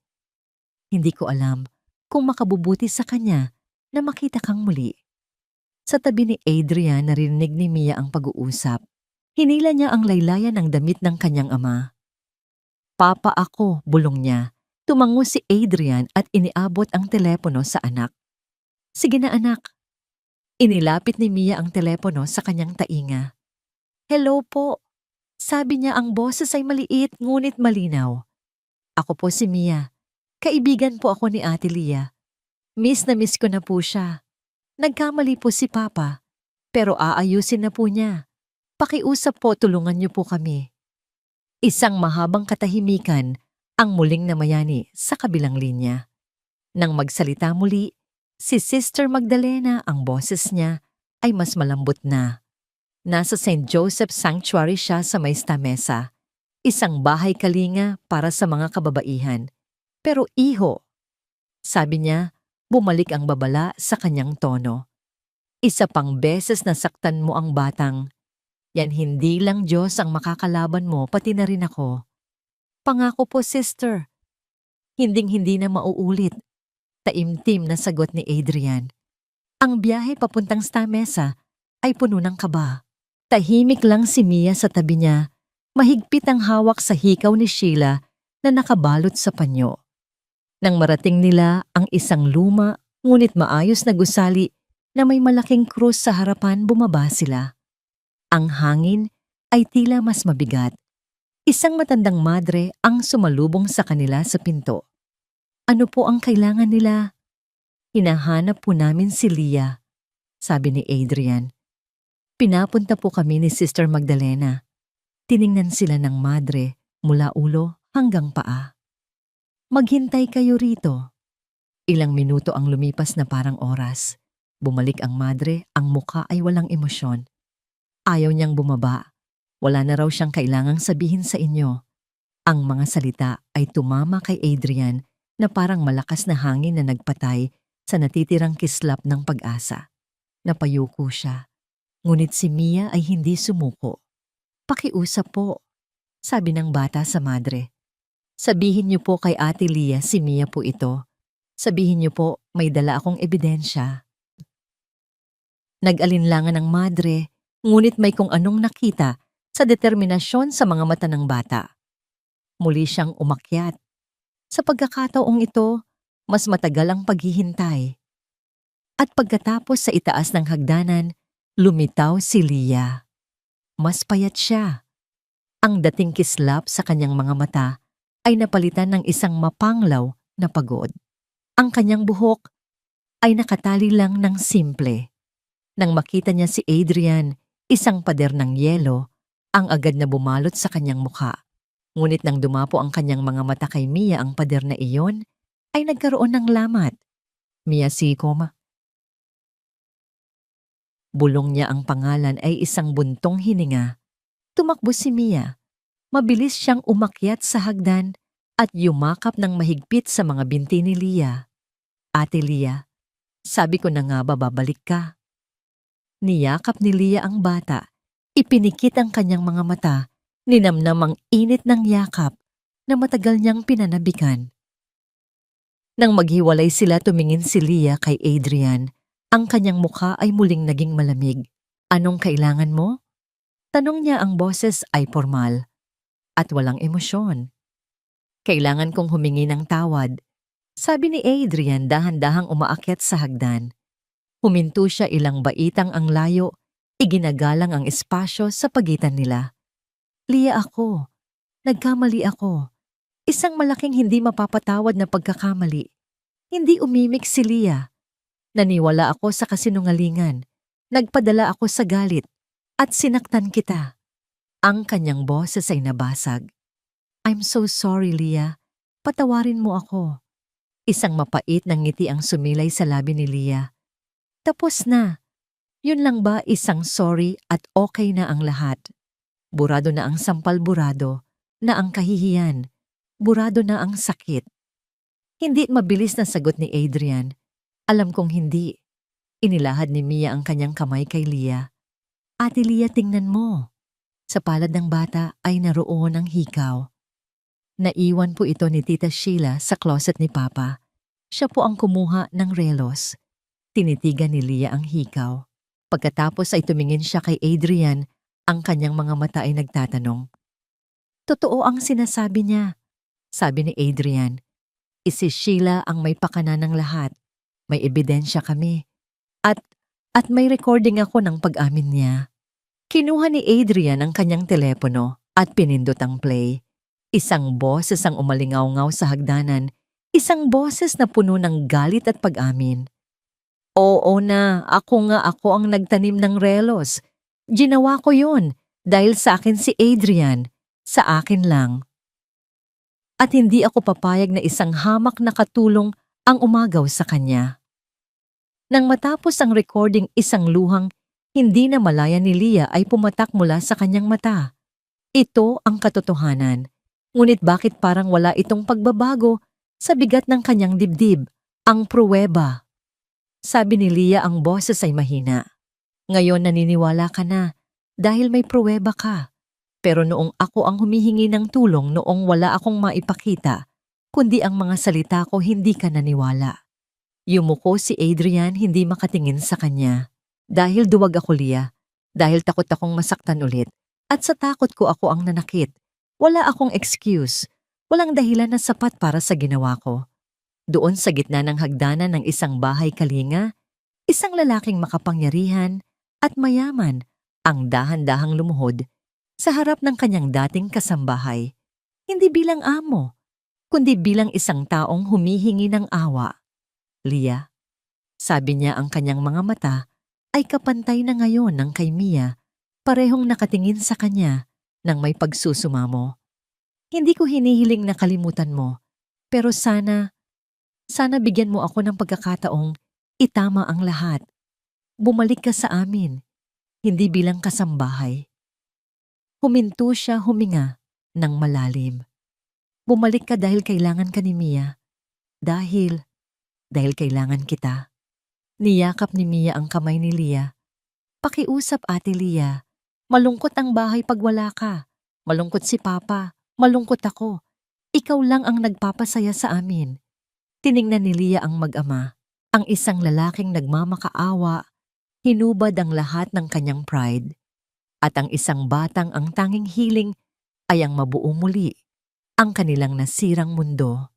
Dahan-dahan dinala niya ang kanyang kamay sa pisngi kung saan siya sinampal. Ang sakit ay wala na, ngunit ang alaala ay naroon pa. Sa oras na magduda ka ulit sa akin, sabi niya, ang boses ay nanginginig, ngunit matatag. Sa unang pahiwatig na hindi ka naniniwala sa salita ko laban sa iba. Hindi na mangyayari. Mabilis na putol ni Adrian. Ipinapangako ko. Ipaglalaban kita, kahit kanino. Tiningnan ni Leah si Mia at ngumiti sa unang pagkakataon sa loob ng maraming araw. Isang nangiting pagod, ngunit totoo. Sige, bulong niya. Uuwi na tayo. Isang sigaw ng tuwa ang kumawala kay Mia. Niyakap niya si Leah. Pagkatapos ay si Adrian. Pinag-isa silang tatlo sa isang mahigpit na yakap sa gitna ng hagdanan. Ito ay hindi isang pagtatapos. Ito ay hindi isang ganap na pagpapatawad. Ngunit ito ay isang simula. Ang simula ng isang mahabang mahirap na daan pabalik sa tiwala. Ang simula ng muling pagbubuo. Ang pagbabalik sa mansyon ay kakaiba. Ito ay pamilyar ngunit bago. Sa pagpasok pa lang nila sa malaking pinto, sinalubong sila ni Mana ng Consuelo. Ang dating malamig na titig ng matanda ay napalitan ng hiya at pagsisisi. Liyahiha. Panimula ni Consuelo, ang mga mata ay namumula. Patawarin mo ako. Naging maramot ako sa'yo. Nagpadala ako sa mga salita ng demonyong si Sheila. Patawarin mo ako, Ineng. Isang nangiti lang ang isinukli ni Leah, isang nangiting pagod, ngunit walang bahid ng galit. Tapos na po yun, Manang. Mag-umpisa po tayong muli. Ang simpleng mga salitang yon ay sapat na para mapahagulgol ang matanda at yakapin siya ng mahigpit. Ang yelo sa pagitan nila ay tuluyan ng natunaw. Ang unang ginawa ni Adrian ay tuparin ang kanyang mga pangako. Kinabukasan, kasama ang kanyang abogado, sinampahan niya ng sandamakmak na kaso si Sheila, qualified theft, defamation, perjury, at planting of evidence. Gamit ang recording ng pag-amin nito at ang testimonya ng isang takot na si Consuelo, walang nagawa si Sheila kundi harapin ang batas. Ang balita ng kanyang pagkakaaresto ay kumalat sa kanilang sosyal na bilog at ang pangalan ni Leah ay tuluyan ng nalinis. Ngunit ang mas mahalagang laban ay nasa loob ng mansyon. Sinimulan ni Adrian ang mahirap na proseso ng muling pagkuha ng tiwala ni Leah. Hindi na niya ito tinuring na kasambahay. Ang silid nito sa ikatlong palapag ay isinara at isang magandang guest room sa ikalawang palapag, katabi ng silid ni Mia, ang inihanda para sa kanya.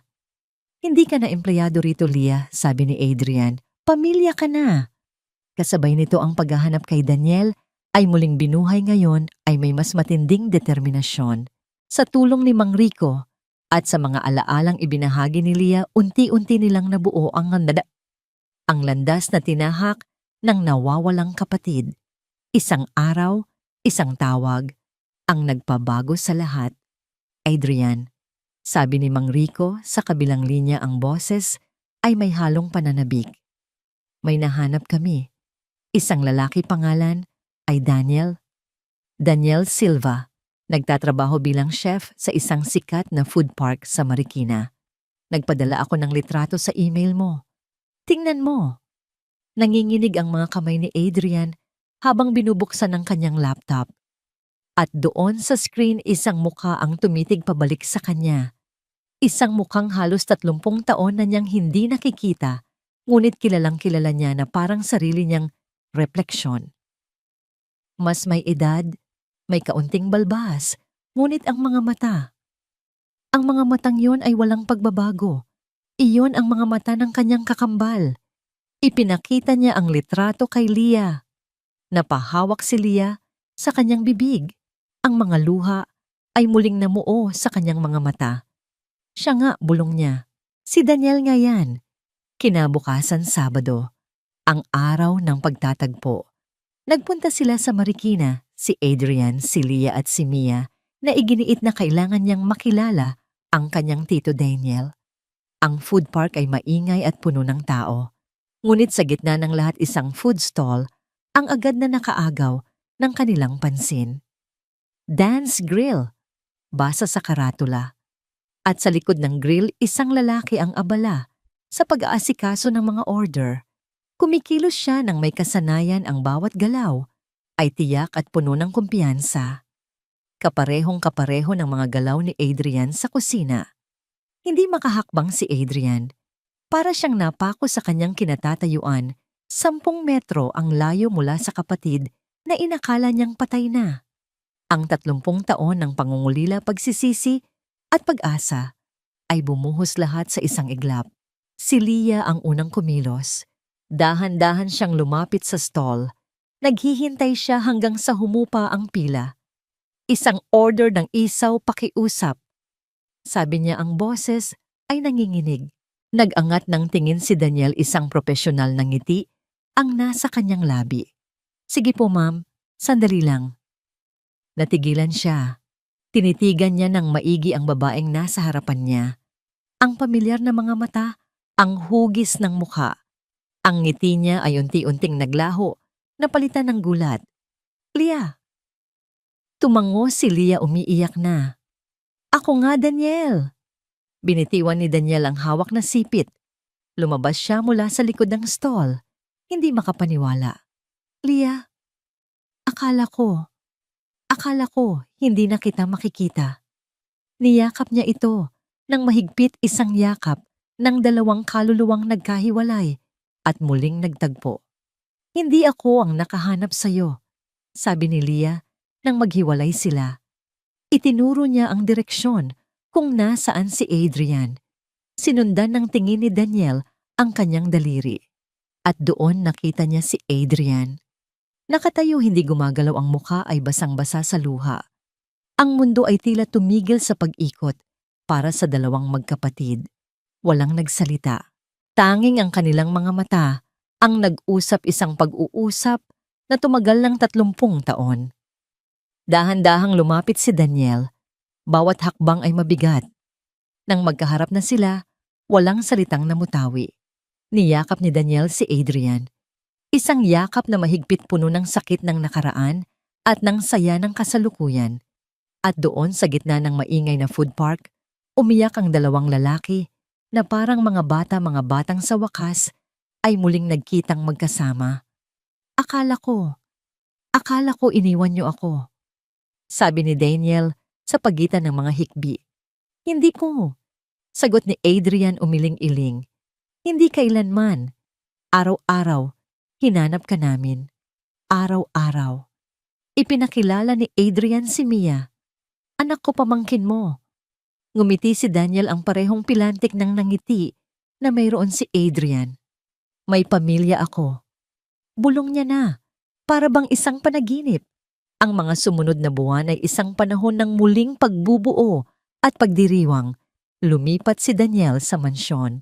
Ang dating tahimik na bahay ay napuno ng tawanan ng 2 magkapatid na muling natututong maging pamilya. Nagsimula silang magtrabaho ng magkasama sa restaurant Ang kanilang tambalan sa kusina ay perpekto. Si Mia ay tuluyan ng bumalik sa dati, masayahin bibo at hindi na natatakot magmahal. Isang gabi sa hardin, habang pinagmamasdan nila ni Adrian ang mga bituin, si Leah ay nakaupo sa tabi niya. "Leah," sabi ni Adrian, hinawakan ang kanyang kamay. "Noong dumating ka sa bahay na ito, ang dala mo ay isang susi sa nakaraan ko. Pero ang hindi ko alam, dala mo rin pala ang susi para sa hinaharap ko." Lumuhod siya. Sa pagkakataong ito, hindi para humingi ng tawad, kundi para mag-alok ng habambuhay. Kinuha niya ang isang maliit na kahon mula sa kanyang bulsa. Sa loob nito ay isang simpleng singsing. "Hindi ka lang pamilya, Leah. Ikaw ang buhay ko. Pakasalan mo ako." Sa pagitan ng mga luha ng kaligayahan tumango si Leah. Oo. Ang kanilang kasal ay simple, ngunit puno ng kahulugan, ginanap sa mismong hardin, kung saan unang nag-umpisa at nagtapos ang maraming pagsubok. Si Daniel, ang best man. Si Mia, ang pinakamasayang flower girl sa buong mundo. Habang nakatayo silang apat sa harap ng kanilang mga kaibigan, si Manang Consuelo, si Mang Rico, si Sister Magdalena, isang kompletong larawan ang nabuo. Isang pamilyang sinubok ng panahon, sinira ng kasinungalingan, ngunit muling binuo ng katotohanan, pinatatag ng pagpapatawad at pinag-isa ng isang pag-ibig na mas malakas kaysa sa anumang pader ng pagdududa. Ang dating mansyon ng kalungkutan ay isa na ngayong tahanan, isang tunay na bahay pag-asa.